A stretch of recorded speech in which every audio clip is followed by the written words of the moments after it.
today, TSM were on red. They put a lot of focus on Galio and Elise. They wanted to get Svenskeren on something that he can have a lot of early game impact. Well, hold on. You're not giving them a choice, right? I believe that it is each matchup. It is very true, yes. It is very true. Yes. Let's be clear about who's giving who advantages. All right. Anyways, let's jump in here. Unicorns with a standard red side ban so far in the jungle, targeting Svenskeren. No problem there. These are pretty much across the board, actually, the standard bans you expect. Yeah, especially the Caitlyn high priority here in North America. Double said he enjoys it, can play more of the pop-off champions, the Tristana, the Kalista, things like this. We'll see if he comes to that one yet again. Gragas first pick, gonna be the grab yet again, a top jungle flex. It also ends up being Hanser's most played champion, the number 2 here for Vizicachi after that Shen ban. I wonder if you are the Unicorns of Love, considering what is available. In the past, like, usually they invest early on in the top side of the map if they can, so the Shen and the Galio, but given that both of those are away, they'll often go towards getting an early AD carry and an early jungle pick. This is usually where they would try and get themselves something like the Warwick, so that Zeus at the very least has something comfortable, but instead, they're just going to invest into a strong 2v2 bottom lane, and here in Europe, we do love our Rakan. Yeah, the Unicorns of Love indeed, and they have the bottom lane of love. The bottom lane of playmaking is actually what it should be named, because Rakan, we saw it on display so many times in North America, right out of the gates as soon as the patch went live, the super long distance that you can engage with this champion. And I think that Unicorns, this is good for them, going back to something where they can just have a go button. They can guarantee themselves fights if they want them. It's almost impossible. You can engage from basically a screen away, so unless there's incredible warding, they should at least have that option. I'm a little surprised that TSM chose to go for the Braum rather than the Tahm Kench. I think both are fine into the Rakan, but Tahm Kench really disables all of Rakan's playmaking potential during the laning phase, simply because every time you try to go into a target, Nom, I'm going to eat you up, I'm going to take you to safety. And especially the fact that even Thresh was allowed up, and it's been such a prolific champion, but it's not going to be picked up here in this matchup. Bjergsen going to get his blind pick. Syndra, certainly a scary one, but Unicorns clearly were aware of that opportunity. Looks like they'll kind of pick with a Corki. Yeah, TSM last time around played Galio with into the composition. You know, it was all part of one piece of this moving puzzle here to have multi-layered engage. But after seeing so much success for the North American teams, camping mid, having mid carry, looks like Bjergsen back on his Syndra, which he gained a name for himself originally here. And they've given Exile something safe to play in the middle lane. Corki, you can just invest in early magic resistance, grabbing the Hex Drinker. You should have fine wave clear. You shouldn't stress too much about the harassment so Syndra can threaten lane, and it's much harder to camp a Corki because you do have the Valkyrie to get to safety as well. So I think so far, pretty safe. You have good siege, you have good scaling on the side of Unicorns of Love, very conventional, and now we're just looking at them rounding out for their top and their jungle picks. Right now it's going to be Tristana lopped off the opportunities. We'll see if they add another bot lane ban here against Doublelift and see if they can run him out of options. No Rumble out for Vizicachi. They just keep going down the list of champions that Chachi's played more than once. Renekton to be the other one. They want to make him bring out something almost more unique here. Final ban for Unicorns of Love, one more for TSM, then Unicorns will get first pick on the second phase. We'll see what it is. I wonder if Unicorns choose to ban Ashe or Jhin here. I would go Jhin. Popular champions for Doublelift in particular. He's played a lot of Ashe, but recently in North America, you guys have been popularizing that Jhin pick, and over the last few weeks, it has been something that you guys have had a lot of success with. I mean, his buffs have been very big, and the nice thing is he's got room in his build as well to tailor how early you want to power spike. Yes. Include the Yomus or not. Do you go double Energizer or an Essence Reaper late? And there's a lot of sort of wiggle room there to make sure he's the right amount of powerful. Yeah, definitely the long-range initiation potential and catches for Jhin is something that Doublelift talked a lot about for TSM wanting to incorporate into their strategies.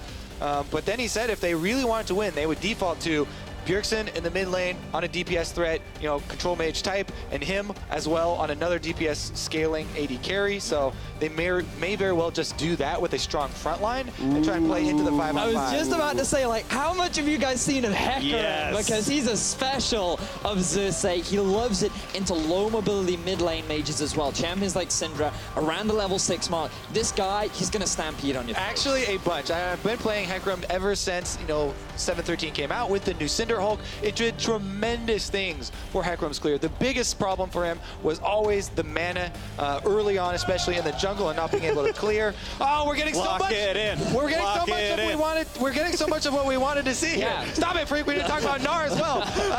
Hecarim, though, it's awesome for him. He can build straight into the Trinity Force, plus the buffs there to the Cinder Hulk. Meanwhile, though, the Gnar. Why we wanted to see that one? Vedius, go. So much buffs to him. Oh, Irelia into Gnar, too. Oh, we got the Irelia. Oh, this is so good. Yes. So many fun matchups. Unicorns of Love, bringing out the special picks.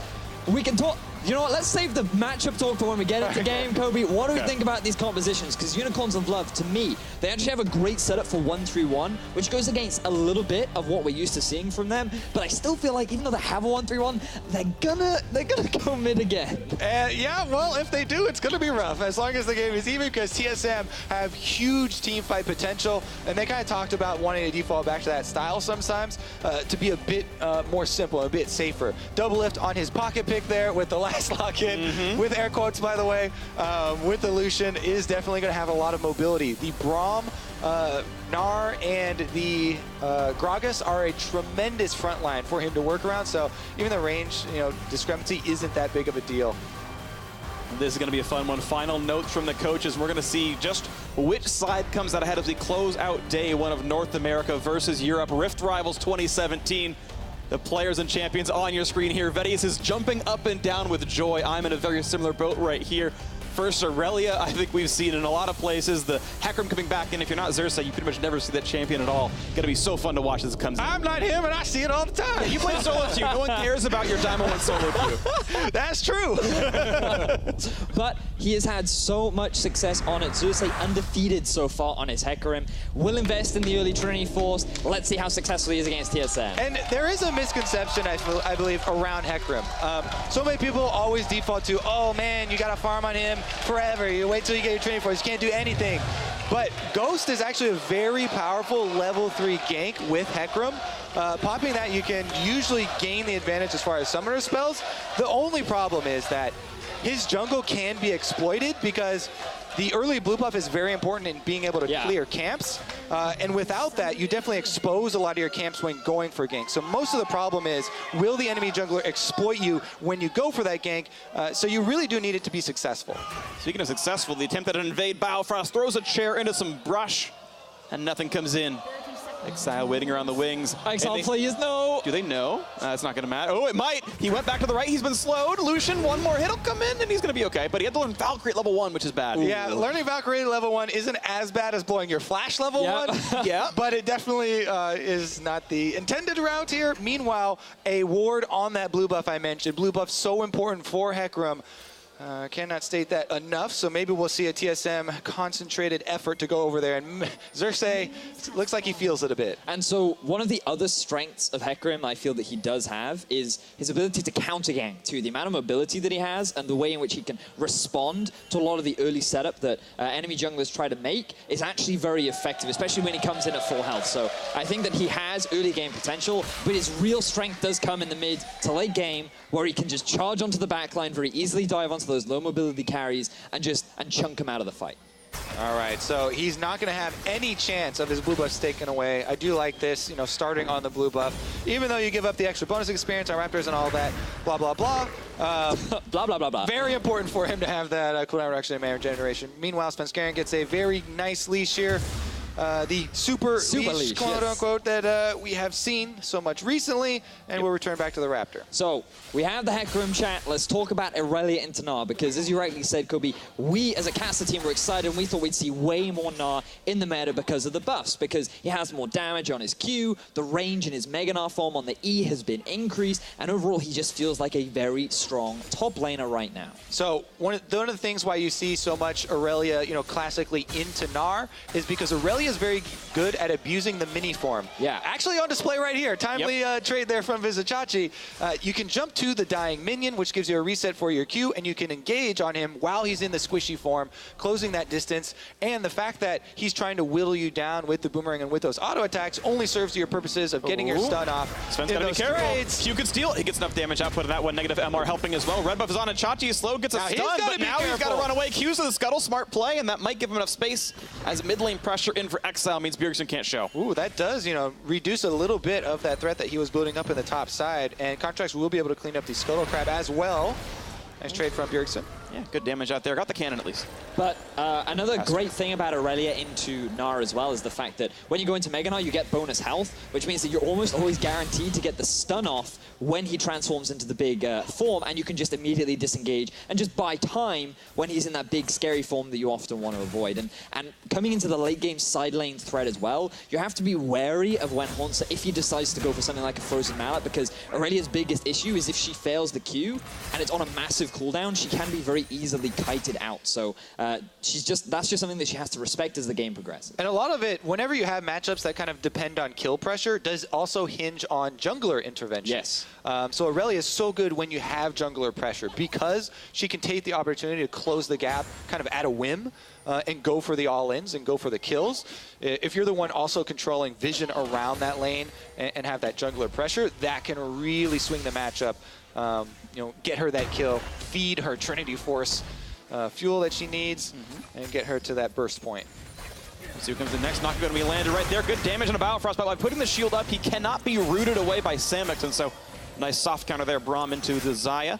Keeps himself in a pretty healthy spot. And Lucian is an AD carry that we don't really see here in the European LCS. We see him in the mid lane a few times, but after the mana nerfs that he had not too long ago, he slowly fell out of favor because the same sort of pressure that you had sort of whittled down because you were always running out of mana in the mid, which means that your opposition could freely farm. But being picked up by Doublelift, he has mentioned this is one of his comfort champions.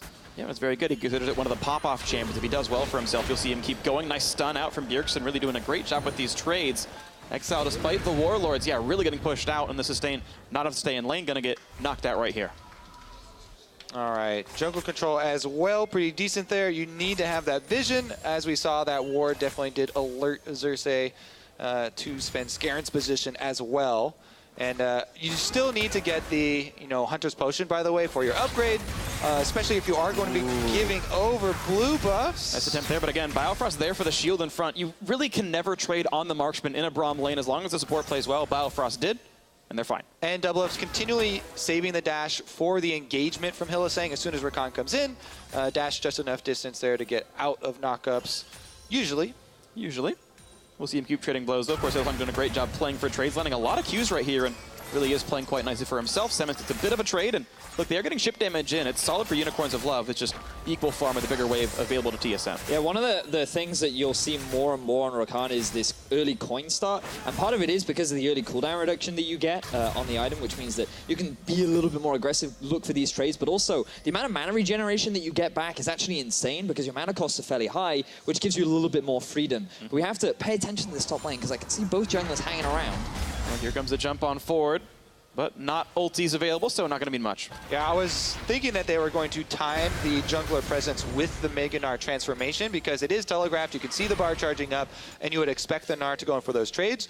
He did kind of abort that plan, as you saw before, and walked over to Krugs. But now that Hauntzer is exhausted, if he does go aggressive, which he probably won't do in this pushing lane, he would be in an even worse position. Yep. But as we said, they kind of missed that window where he was confident enough to go for something. Yeah, the timing difference actually there does matter. He's still on Krugs right now, but the blue buff is respawning in about 10 seconds, and he'll be late to the party if Sven wants to go for a steal. Looks like it won't happen here, and top lane will just farm back and forth, and that'll get reset.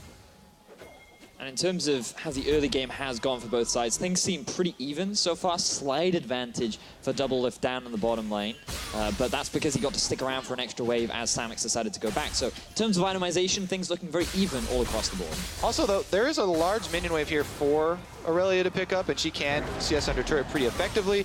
Yes, he does kind of have to watch the health pool, but as you can see, he's managing the Corrupting Potion. You don't want to completely top off because you want to have that threat of your stun, obviously, for any potential dives or anything like that. So use your Corrupting Potion to kind of sit at that 70% of health mark, depending on your enemy's health, and continue with that threat while also getting the last hits with your Q. And speaking of continuing with threats, we saw Bjergsen now twice look to roam top lane. This time around, Hauntzer said, no.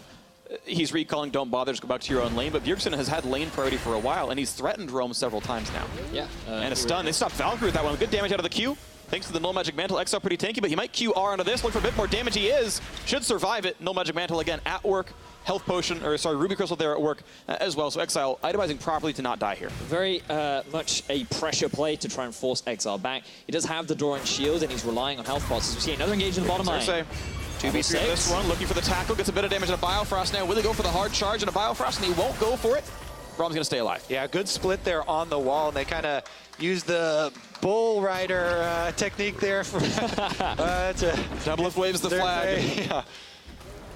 Yeah. Into the wall. But honestly, yeah, let's return to that mid lane, because Bjergsen does have the mana regeneration to continually use his ultimate like that, just for health gains and try and continue to harass Exile and kind of make him play a little bit more defensively and work up the CS lead. And I'm looking at these compositions and I'm thinking about what TSM are looking to do as you see it as a gank mid. Body slam there, explosive cast going to land. Exhaust onto the tank doesn't mean nearly as much. Stun's going to be there as well. No ulti up yet for Bjergsen as Xerxes rejoins. Flash auto's not going to be able to kill, and the chase still in for Xerxes.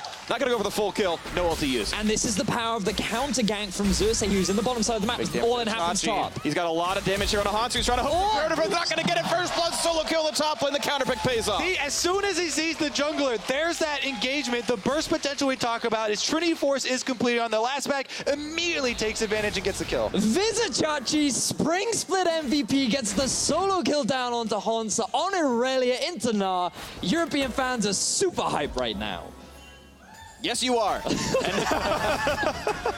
And Double trading back and forth here as well. And Unicorns of Love now sitting on that nice solid 500-600 gold lead. The first blood worth 400, and the laning phase still in their advantage as well. So really, I got to say, a well-played early game here for Unicorns of Love, especially a stark contrast to the previous game they played. And I'm thinking about what this also means for the side of the Unicorns of Love. So we can see exactly how he's doing this. Now, bear in mind how he uses the minions to close the gap initially. He still has his Q up, so the moment Hansa creates a gap, Chachi can still follow up with the Q. So there's always a means of sticking onto this Gnar. Yep, exactly as we said, closes the gap, gets the burst, gets the kill, and that is further going to fund that Trinity Force that we talked about. Meanwhile, in the mid lane, package picked up for Exile, so he'll be a little bit more safe, but in that last exchange, he burned both summoners, and Bjergsen does still have his Ghost. Another stun landed, though, means a lot of damage. The Hex Drinker, though, plus parts of a Phage. Sven waiting around on the wings.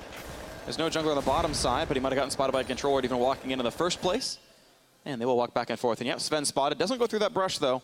So he's not going to clear the ward just yet. Looking for the play in the bot lane, but of course they know he's here. Yeah, exactly. And by the movement of the bottom lane, you can kind of infer that you've walked over a ward. He may not say, oh, it has to be that pixel brush. There has to be a control ward in there. That is one of the most common, though. So might go back and check that on the way out. Meanwhile, Hylissang taking a lot of damage available. Perfect timing as well, and he just kept waiting to jump over and never did it. And now it's going to be a possible stun. What a ulti. A failed prediction by Svenskern. Means something picked up there, but a root on double. He's got to run away. Still 300 health. Here comes Irelia, flashing away to safety for now. And the re-engage comes in as Hanser's now part of the fray. That will be a stun. It will be a slow as well, but they will not pick up the kill. A trade of teleports, and out they go. Big question mark for Hylissang. Why would you try and clear out that ward when you know the enemy jungler is in your half of the map and your enemy bottom lane has the push priority? Unicorns were thinking about stopping those backs there to buy time for Xerxes to come down, but TSM back off fully under the turret, so they won't be able to get that kind of kill on the bottom side. Giant farm lead, though, for Vizicachi. He's going to feel pretty good. This Irelia can absolutely take over this game, and a champion to watch. Because she's going to keep winning that top lane matchup for a long time until Hanser gets better items. But this also ties in nicely to the point we were briefly discussing earlier about like what both these teams are looking to do, right? Because bear in mind, the whole goal of Unicorns of Love is to wait and scale up. They have really good scaling composition with the Corki and the Hecarim, and making plays like this is not going to help you scale up because you're going to force Samux behind, and it answers nicely for exactly what TSM want to do, which is very much try and get double lift ahead and get him snowballing on this Lucian. And sometimes we say scale up and we mean multiple crit items, but okay, never mind. Let's take a look at this engagement first. Auto shots in the bow. Yeah. The shield is up, just jumps right back. All right, he should be able to get out of it. Sometimes we say, oh yeah, you need to get your Infinity Edge and all these crit multipliers. For this, everybody just wants a Trinity Force on Unicorns of Love. That is the extent of the skill. Like, once there's a Trinity Force on Irelia, on Hecarim, on Corki, they're ready to go. And they want to use the tons of damage with their triple Trinity Force comp. You see, this was the flaw in their battering ram before. It didn't do enough damage, you see? So you need three battering rams. You need 3 battering rams, all fueled and ready by the 20-minute mark. And that's when they're going to look to siege onto the doors of TSM. Well, they got the phages to hammer it back together. Hopefully, it's going to have a nice sheen over it, and they'll be ready to go. Aha! Yeah, you like that, right? I think I nailed it. That was good. Now we have the top lane pushing back in, and double lift and Bifrost on this lane swap, the same place that Unicorns of Love are. Q's going to miss. No chair yet.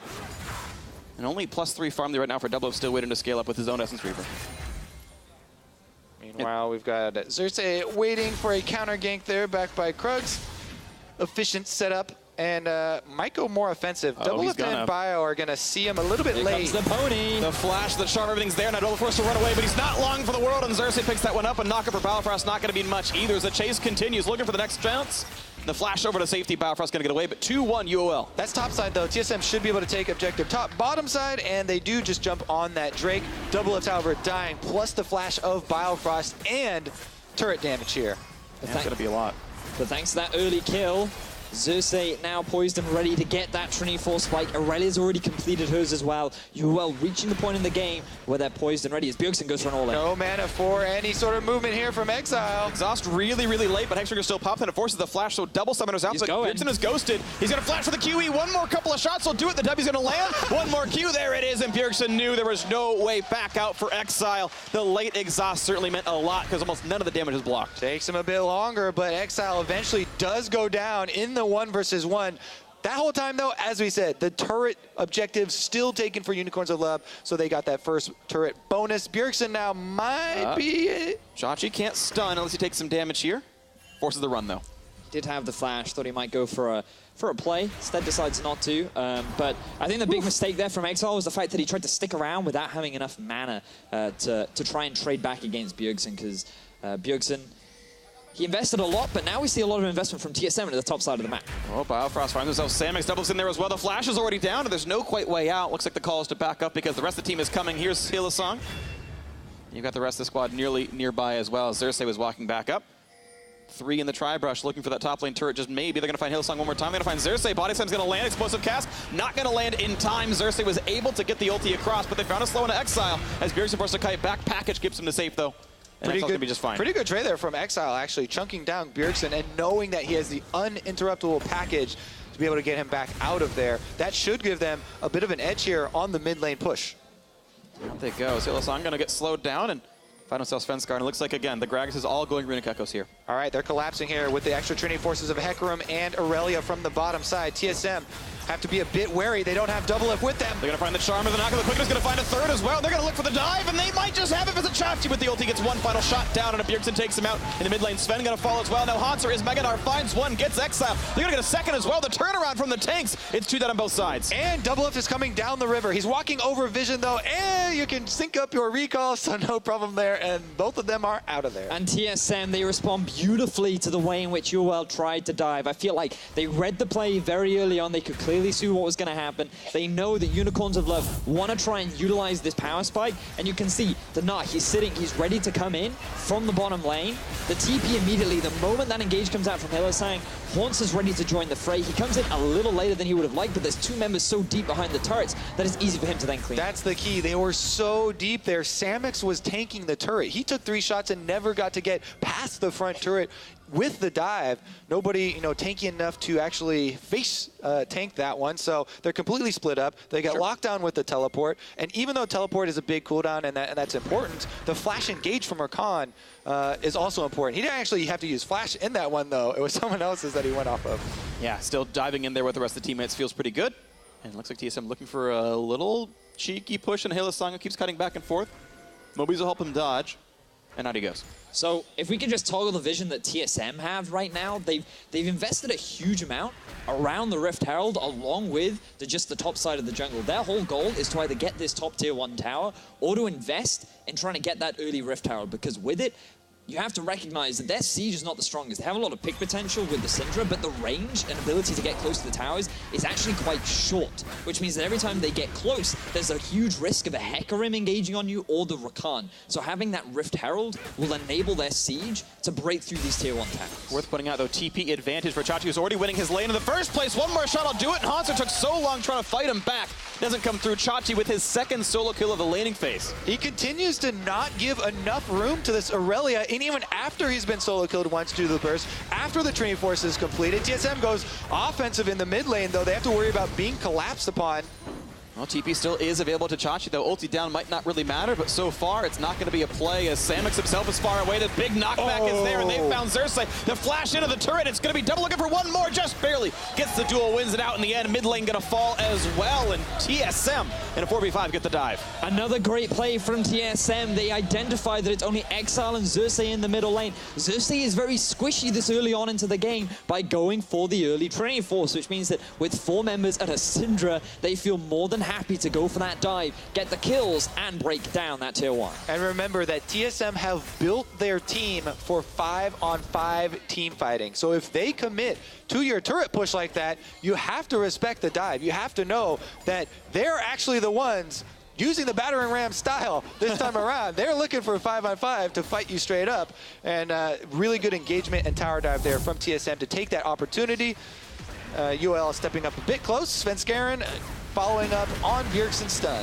And I feel like the mistake here is from UOL by not sending Exile off onto a side lane, because what do you actually gain from having your AD carry up in the top lane? Like, he has nothing to push. Sure, he has a tower there, but there's nothing really to punish from the side of Unicorns. And when you have Samix and Hylissang together, there's a lot more wave clear, there's a lot more defensive setup to better protect that tower. But so I think the lane assignment's a little bit off for the Unicorns of Love, but regardless, great play from TSM and another advantage game. There's your pop-off stats, Freak, as you were referring to Double Lift. That was earlier in the day versus G2 on his Tristana. Yeah. Not quite as immaculate in this game, but still having a pretty good show for himself. And Samix slowed down, but he's got the backup because he keeps going forward off that. And TSM rightly going to back away here.